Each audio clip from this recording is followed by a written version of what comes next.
네, 이어서 오늘의 작전 시작합니다. 요즘에 언론에서 또 방송에서 가장 많이 나오는 말, 머니 무브라는 겁니다.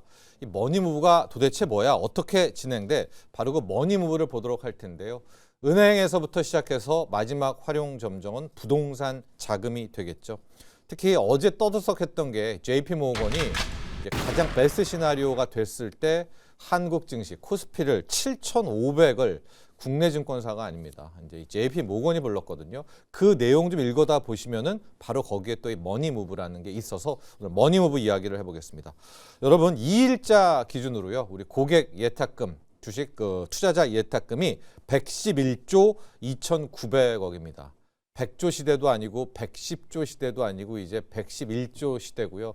최근 돈 들어오는 속도로 보면 120조, 150조 시대는 금방 올 것 같습니다. 당연히 역대 최고치고요. 111조 때 그 전날 대비를 봤더니 그날 2일 날이죠. 2월 2일 날 5조 넘게 이제 들어간 겁니다. 그러니까 하루에 이렇게 5조 단위로 예탁금이 늘어나는 것도 신기록이기는 한데 그러나 이게 실제로는 5조가 아니라 1월 말에서 2일로 넘어왔을 때가 10조는 들어왔을 거다. 그게 왜 그러냐면요. 2일 날 놓고 보면 그때 시장이 빠졌을 때 개인이 4조 6천억을 코스피를 다 받았거든요. 그러니까 개인이 다 받아냈잖아요. 그러면은 원래 고객 예탁금은 줄어야죠. 왜냐하면 4조 5천억을 주식을 샀으니까. 그런데 오히려 통계를 보면 5조를 늘었기 때문에 그 2일 날 전일 대비 2월 2일에 돈 들어온 거는 거의 10조가 들어온 거다. 이제 이렇게 봐야 이 계산이 맞습니다. 말도 안 되죠, 여러분. 하루에 개인 돈 10조가 어디서 이게 들어오는 겁니까? 그래서 이제 추적을 한 겁니다. 화수분처럼 잘 몰아닥치고 있고요. 개인 코스닥 ETF 살 때 보면 다들 그러시죠. 이제 식당 가보면은 야, 돈들이 어디서 나는 거야? 돈 어디 있어? 이런 얘기하는데 최근 7거래일 동안 개인들이 코스닥 ETF를 또 산 자금이 10조 4,800억 순매수입니다. 그렇죠. 나만 돈 없나 하시겠지만은 지금 여기저기에서 온갖 돈들이 주식으로 머니 무브가 되고 있습니다.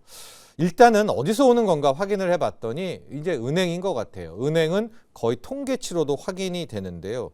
1월 통계가 나왔는데 시중 5대 은행에서의 요구불 예금이 22조 4,700억이 줄었답니다. 그러니까 내가 여기에 왜 돈 넣고 있어? 이제 주식으로 가야지 해서 한 달 동안 이제 22조가 5대 은행에서 빠져나갔고요. 그리고 더 특징적인 게 이건 앞선 요구불 예금이고 정기 예금도 해지하신 것 같아요. 1월 정기 예금이 2조 4,100억이 해지됐다고 하거든요. 근데 이제 정기 적금 예금 드시는 분들은 좀 이제 심지가 이쪽으로 이제 그냥 난 주식 안 해 하시는 분이잖아요. 이제 아예 좀 담을 쌓으신 분들인데 그분들도 워낙 5,000피 지금 막 1,000수닥 1,100수닥 하니까 포모 또 마음이 흔들리셨던 것 같습니다. 그래서 정기예금을 해지하고 또한 2조 4천억의 돈들이 이거 생활비는 아닌 것 같거든요. 이제 주식으로 왔다 이렇게 추정이 되고 있습니다. 게다가 또 하나 좀 특징적인 게 주택담보대출 통계를 은행권에서 봤더니 1조 4,800억이 줄었습니다. 여러분 그동안 주담대는요 매달 늘어요. 억제를 해도 늘고 늘었는데 이게 거의 2년 만에 처음으로 월별 기준으로 주담대가 줄었다라는 거거든요. 이걸 어떻게 해석을 할 수 있는가? 보통 주택담보대출을 받는 건 이 돈은 부동산으로 가려고 대출을 받는 건데 계속 순증을 했던 주택담보대출이 오히려 줄었던 겁니다. 예, 마이너스가 났다라는 거예요. 그거는 이제 부동산으로 가는 자금은 차단이 됐구나. 그러니까 머니무브가 여러 군데로 가는데 지금 대한민국에서는 거의 모든 돈은 주식으로만 가고 있다. 이렇게 보시면 될 것 같습니다. 또 하나가 1월에 신용대출을 받거든요. 1월에. 그런데 잔액이 줄어든 게 2,200억밖에 안 준 거예요. 근데 이게 뭐 하시겠지만 최근 5년 내 1월 기준으로는 신용대출이 가장 적게 잔액이 줄었거든요. 왜냐하면 1월 같은 경우에는요.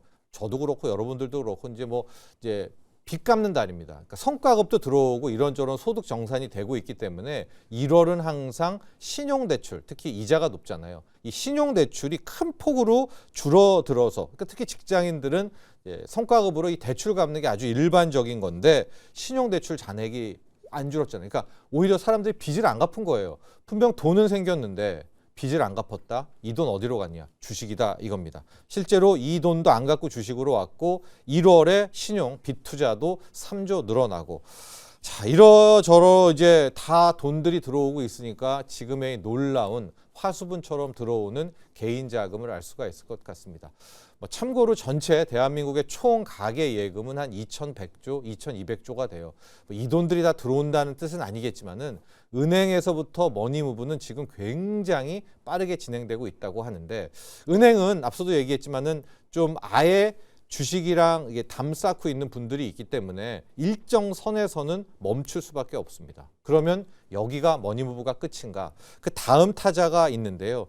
지금 보면 코인 시장이 상당히 유력한 것 같습니다. 아직 뭐 공식 통계는 안 나오고 코인은 통계가 안 잡히지만 국내에 한 1,000만 명에서 1,200만 명 많이 잡는 쪽에서는 한 1,300만 명을 코인 투자자로 잡고 있고 이분들이 한 100조 정도를 이제 들고 있는데요. 국내만입니다. 지금 워낙 안 좋잖아요. 간밤에 비트코인은 생명선이라고 하는 74,000달러도 깼다 왔습니다. 이제 72,000 깨니까 다시 급등을 했는데 만에 하나 이번 주에 74,000달러 또 깨면 앞자리 6 잡아야 됩니다. 정말 뭐 차트상이긴 한데 비트코인이 이렇게 무너지고 있으니까 코인이 워낙 있는데 지금 요즘 코스닥이랑 삼성전자 하이닉스가 코인처럼 움직이잖아요. 그래서 이 100조 중에서 적어도 10%, 20%, 20조, 30조 정도까지만 온다면 다음 타자는 거의 코인 시장이 유력하다. 그럼 아직도 머니무브에 그 다음 여지가 남아있죠. 그리고 그 다음 타자는 누구냐? 아까 이제 순서상 은행, 코인, 서학개미였었는데 미국 주식시장 상황이 굉장히 일단 중요하고요. 정부 혜택, 아직까지 확정이 돼서 국회 통과는 안 했지만은 정부 혜택에 따라서 서학개미 분들도 꽤 많이 국내로 올 그럴 가능성이 높습니다. 참고로 얼마 들어올 수 있느냐? 우리 서학개미 분들이 들고 있는 해외 주식 규모가 이제 1월 말 기준으로 250조거든요. 이거 거의 90%가 미국 주식입니다. 그러니까 그냥 250조로 잡고 만에 하나 미증시가 흔들리는데 우리는 버틴다. 이제 이런 것들을 몇 번 경험하고 변동성의 맛을 좀 보고 안정성을 보면 10%, 20%가량은 또 국내 서학개미 분들이 들어올 수 있다는 겁니다. 여기에 뭐 양도세 혜택 같은 것들을 준다면 그동안에 엔비디아 또 뭐 팔란티어부터 해서 테슬라부터 해서 진짜 장기 투자자 분들 150%, 200%, 300% 분들도 뭐 널려 있지 않습니까? 이분들에서 이제 가능을 좀 바라보고 있고요. 앞서 JP모건 이야기를 했는데 JP모건이 뭐 좋은 시나리오, 뭐 베스트 이런 거에서 최고 시나리오였을 때 우리 코스피가 7,500을 간다 이렇게 얘기를 했잖아요. 그 내용을 놓고 보면 여러 가지들이 있는데 수급 내용이 있거든요.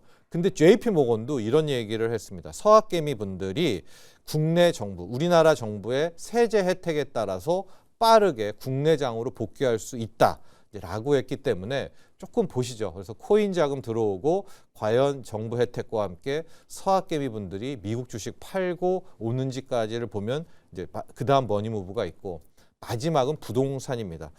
이재명 대통령, 이재명 정부는 이제 이 돈을 빼오겠다라는 것부터 시작을 했는데 아직까지는 부동산 자금이 온 그 흔적은 없습니다. 부동산으로는 자금이 덜 가기는 하지만 그 돈이 주식으로 온 아직 흔적은 보이지가 않아요. 쉽게 말하면 막 5,000피 가고 1,200스닥, 1,100스닥 갔다고 해서 나 집 팔고 주식 투자할래 이런 분은 없잖아요, 주변에서.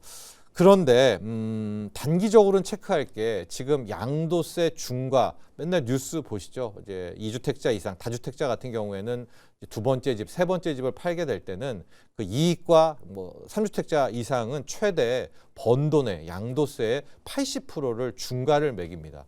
내가 집 팔아서 10억을 남겼다 치면 8억을 세금 내야 되거든요. 근데 이제 그 유예를 1년간 해줬는데 더 이상 안 해주겠다. 이제 이런 거 아닙니까? 그래서 이제 다주택자들이 막 매물을 내놓는다고 하는데 그때 판 돈들 있잖아요. 다주택자들이 집한 그 돈은 혹시 주식으로 올 수 있지 않을까? 그래서 이제 그 자금까지는 한번 부동산 자금에서 체크를 해 볼 수가 있습니다. 이 정도까지가 되면 이제 JP모건이 말한 7,500이 될 것 같은데 문제는 없나? 이게 중요한데요. 빠져나가는 수급도 우리가 함께 봐야 됩니다. 머니 부분은 좋아요. 들어오는 머니 부분은 좋은데 빠져나가는 수급, 외국인과 기관을 볼 수가 있겠죠. 가장 대표적인 게 외국인인데 최근 흐름이 좀 좋거든요. 이게 뭐냐면 외국인 기관이 파는 거 개인이 받고 또 외국인 기관이 막 올라갔을 때 개인이 팔면 이걸 외인 기관이 받고 치고받는 이 핑퐁 스타일이 굉장히 좋습니다. 가령 2월 3일 날에는 개인이 거의 2조 5천억을 또 팔았습니다. 이거를 또 개인 기관 외국인이 받았었고요. 이렇게 또 가다가 개인이 또 사고 팔고 사고 팔구가 되는 흐름이 중요한데 어느 순간부터 이런 경우도 있겠죠. 어제도 좀 분석해 봤지만 외국인이 막 3일 연속, 5일 연속 5조, 6조, 10조 일방적으로 던지게 되면 이거는 증식으로 오는 머니 무브에 있어서도 무척 좋다라고 할 수밖에 없거든요. 왜냐하면 대놓고 때리는 그런 셈이 되기 때문에 오고 가는 이 핑퐁 수급까지 한번 확인해 본다면 지금 펼쳐지고 있는 역사상 최대 규모의 머니 무브의 효과는 상당히 훈풍으로 작용할 수 있다. 이렇게 결론 내려볼 수 있겠습니다.